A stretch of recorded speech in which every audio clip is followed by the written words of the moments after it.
네, 지금 보신 드루킹 김 씨의 편지, 취재 기자와 쟁점을 따져보겠습니다. 이승필 기자가 나와 있습니다. 이 기자, 편지가 A4 용지로 9장 분량입니다. 앞부분을 보니까 댓글 조작과 관련해서 내용이 먼저 나오네요. 네, 그렇습니다. 김 씨는 과거 대선에서 한나라당 댓글 기계가 역할을 했다면서 2016년 10월에 김 전 의원이 자신의 파주 사무실로 방문했을 때 이런 댓글 기계에 대항할 수 있는 매크로 프로그램의 일종인 킹크랩을 시연해 보였다고 주장을 했습니다. 당시에 여러 명이 현재 구속된 여러 명이 이 장면을 목격했다고도 했고요. 그 뒤로 김 씨가 댓글 작업을 김 전 의원에게 매일 보고했고 대선 때까지, 지난해 대선까지 이 관계가 이어졌다라는 게 김 씨 주장의 골자입니다. 네, 김 전 의원의 입장도 보죠. 편지 내용 전체가 다 드루킹 김 씨가 쓴 소설이라는 거죠. 오늘 아침 조선일보 보도로 편지 내용이 알려지자 김 전 의원은 기자들과 만나서 입장을 밝혔습니다. 황당하고 어처구니 없는 소설 같은 이야기라고 했습니다. 또 경남지사에 출마한 김경수 후보 캠프의 재윤경 대변인도 반박 논평을 발표했는데요.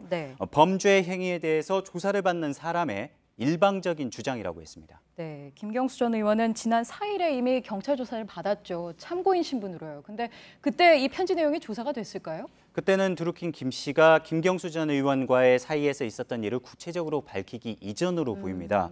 김 씨는 어제 검찰 조사를 받으면서 편지 내용 일부를 진술한 것으로 알려졌는데요.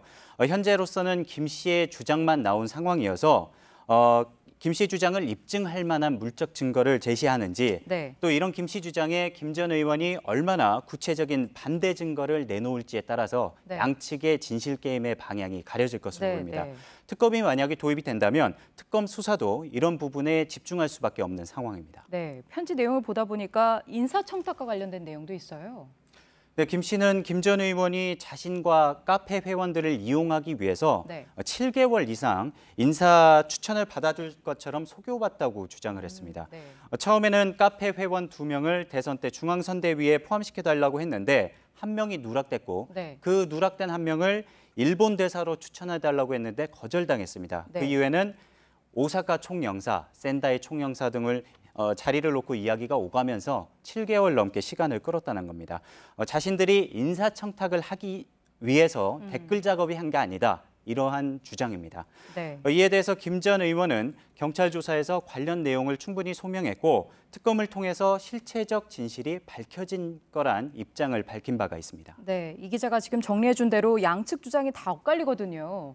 드루킹 김 씨가 이런 주장을 지금에 와서 한 이유가 따로 있을까요?